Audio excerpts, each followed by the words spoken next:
પાટણમાં પાણીની માંગ સાથે મહિલાઓએ હલ્લાબોલ કર્યો। વોર્ડ નંબર 11માં પાણીની સમસ્યાને લઈ મહિલાઓમાં આક્રોશ જોવા મળ્યો, કારણ કે 7 દિવસથી 400 રૂપિયા ખર્ચી અને ટેન્કર મંગાવવા માટે સ્થાનિકો મજબૂર જોવા મળી રહ્યા છે। વૃંદાવન સોસાયટીની મહિલાઓએ પાણીની માંગ સાથે હોબાળો મચાવ્યો। વૃંદાવન, રેથી બંગલોસ, દેવકૃષ્ણા, શાકુંતલા સોસાયટીમાં પાણીની પારાયણ જોવા મળી રહી છે। સ્થાનિક મહિલાઓએ પાલિકા હાય હાયના નારા લગાવ્યા। પાણીની લાઈન તૂટી ગઈ હોવાથી તેમને પાણી નથી મળી રહ્યું અને પાલિકા સમસ્યાનો ઉકેલ નહીં લાવે તો ભૂખ હડતાળની ચીમકી પણ આપી રહ્યા છે। પાટણ નગરપાલિકાના હદ વિસ્તારના અંદર ટેન્કર રાજના દ્રશ્યો આપણી સામે આવ્યા છે। આપ જોઈ રહ્યા છો કે પાટણ નગરપાલિકાના વોર્ડ નંબર 11નો વિસ્તાર છે। શંખારી રોડ પર આવેલી 10થી વધુ જે સોસાયટીઓ છે તે સોસાયટીઓના અંદર છેલ્લા 5 થી 7 દિવસથી પાણીની વિકરાળ સમસ્યા સામે આવી છે।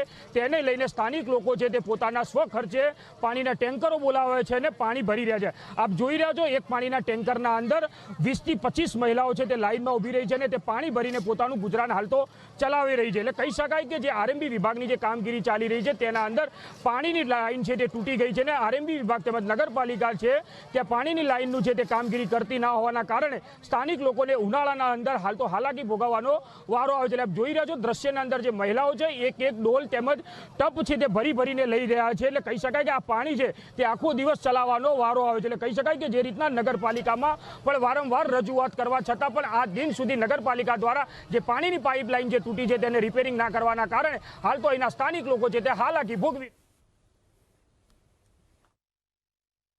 વૃંદાવન સોસાયટીમાંથી વોર્ડ નંબર 11 અમને છેલ્લા 6-7 દિવસથી પાણીની બહુ જ પ્રોબ્લેમ છે। એક તો ઉનાળુ વેકેશન છે, ઘરે મહેમાનો આવે છે, પાણી છે નહીં તો કરવું શું? બિલકુલ પાણી નથી તો નગરપાલિકાને કહીએ જ્યારે તમારે વેરો લેવાનો હોય છે ત્યારે તો તમે મહિના પહેલાં કચરાની ગાડીમાં વેરાનું તમે બૂમો પાડતા હો છો, તો અત્યારે ક્યાં ગઈ એ નગરપાલિકા? ક્યાં ગઈ? આવો જોવો, પાણી છે નથી। અમે જો તમને ત્યાં કહેવા આવીએ છીએ તે છતાં તમે પગલાં લેતા નથી। આ અત્યારે 450નું એક ટેન્કર અમે મંગાવીએ છીએ, શું તમે વેરામાં માફ કરશો? વેરામાં માફ? તો અમે મંગાવીએ રોજ 450નું ટેન્કર, તમે અમને વેરામાં આપી દેજો પાછા રૂપિયા, તો અમને તમે નહીં કહેવાઈએ। તમે પાણી આપો છો તો તમે નિયમિત પાણી આપતા નથી। આમે આપો છો તોય ચોખ્ખું હોતું નથી, અને આપો તો દિવસે પાણી આપો અને ફૂલ ફોર્સ સાથે પાણી આપો, પાણી પણ ચોખ્ખું હોતું નથી।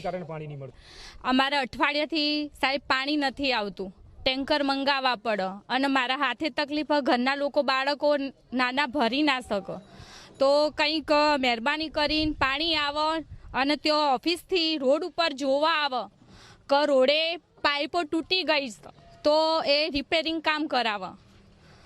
મહેરબાની કરી સાહેબોને કહીએ જોવા આવે પાલિકા બજાર તો ઓફિસોમાંથી કે પાઇપ તૂટી ગઈ છે તો એને રિપેર કરાવવાનું કામ કરે જલ્દી। પાણી કેવી રીતના લાઈન વાપરો છો?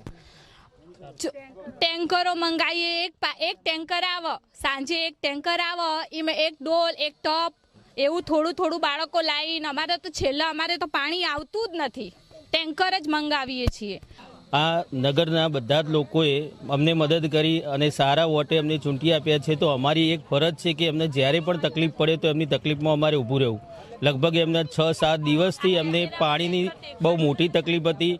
પાઇપ અમે જોઈ છે કે બહુ મોટી રીતના ત્યાં ડેમેજ થયેલી છે, તો કોઈ નગરપાલિકામાંથી જોવા પણ આવ્યું નથી। નગરપાલિકામાં અમે જાણ પણ કરી છે અને અમે 4 દિવસથી આ નગરજનો જોડે ઊભા રહ્યા છીએ અને એમને અમારા પોતાના પૈસે ટેન્કરો બોલાવી અને એમને પાણી પૂરું પાડીએ છીએ। હવે આવું અમે તો પાડીએ છીએ, છતાં લોકો પણ પોતાના પૈસે ટેન્કરો મગાવી અને એ લોકો પાણી પૂરું પાડે છે, તો આવું ક્યાં સુધી ચાલશે?